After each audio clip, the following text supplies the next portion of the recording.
Magandang hapon sa lahat, mga brothers and sisters, sa lahat ng mga viewers na nanonood at sumusubaybay sa YouTube channel na ito. Ngayon mga kapatid, ang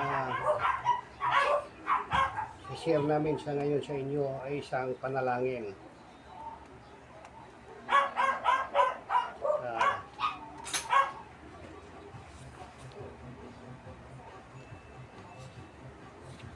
Ngayon ay April 21, 2024, araw ng Sunday.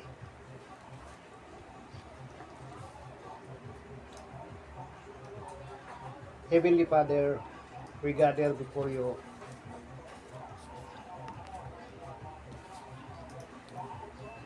with heart filled with gratitude and reverence. We thank you for the gifts of prayer through which we can commune with you, your loving Creator, Lord Jesus Christ. You are our Savior and Redeemer, the source of our hope and strength as we gather in prayer. May your Holy Spirit guide us and lead us deeper into your presence, as it is written in Romans chapter 12, verse 12. Be joyful in hope, patient in affliction, faithful in prayer.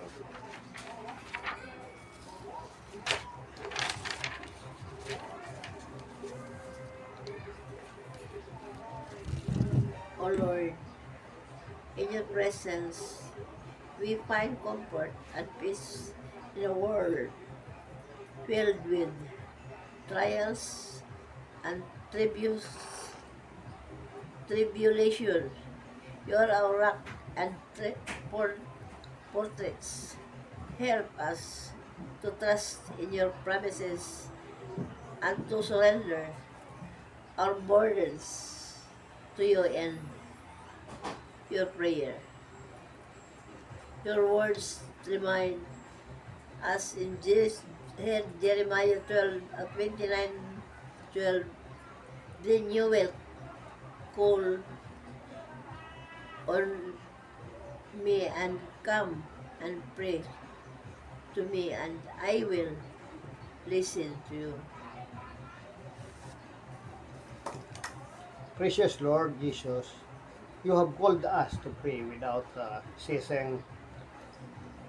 May we cultivate a spirit of prayer in our lives, knowing that you hear our every cry and answer according to your will. 1 John chapter 5:14, verse 14. Assure us, this is the confidence we have in approaching God, that if we ask anything according to His will, He hears us. Gracious Savior, we thank you for the power of your blood, which cleanliness us from all sins.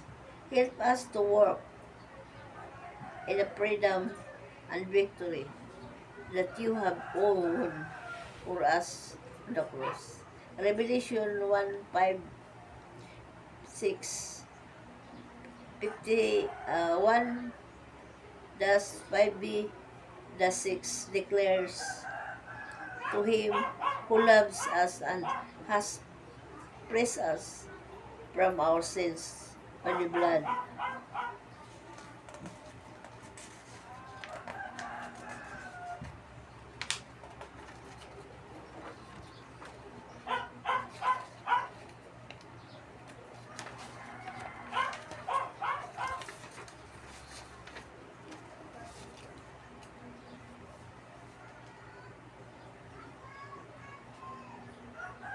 By the blood and has made us to be kingdom and protect and praise to serve his God and Father. To him be glory and power for every and every. Amen. And ever and ever. Amen. Holy Spirit, we welcome your presence in our midst. You are our counselor and comforter, guiding us into all truth. Fill us as afresh with your wisdom and discernment, that we may pray according to your will. Jude chapter 1 verse 20 to 21. Encourage us, but you dare, friend, by building yourself up your most holy faith and prayer in the Holy Spirit. Keep yourself in God's love as you wait for the mercy of our Lord Jesus Christ to bring you to eternal life.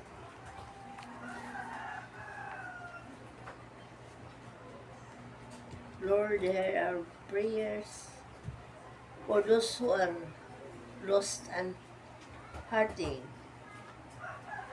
May your love presents their hearts and bring them into the relationship with you.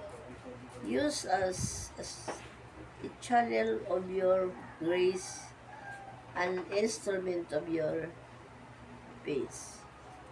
Timothy 2, 1, 2-1-4 assure us, I urge them and the first of all that the petitions, prayer, intercession, and thanksgiving be made for all people, for kings, and all above in authority.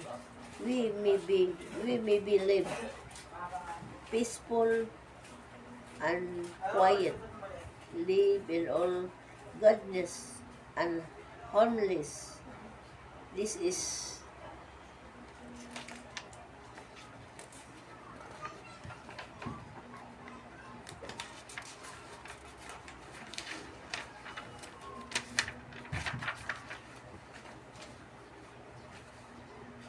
this is a place God's our Savior who wants to provide, who wants people to be saved and to come to the knowledge of the truth.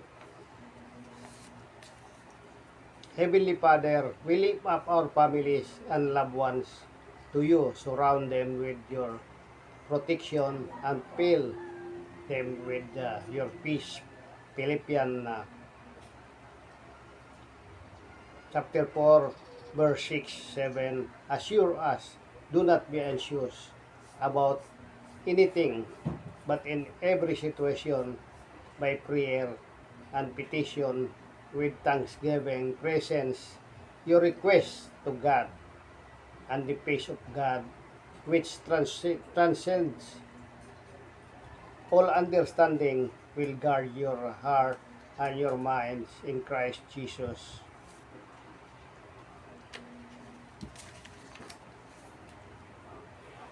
Lord Jesus, we pray for our communities and nation. Bring healing and reconciliation where there is division, and you and me you love the evidence in all we say and do. 2 Chronicle 7:14 declares, if my people who are called by my name will humble themselves and they pray, they seek my peace and the sword from the wickedness ways, when then I will hear from heaven and I will forgive their sins and will heal their land.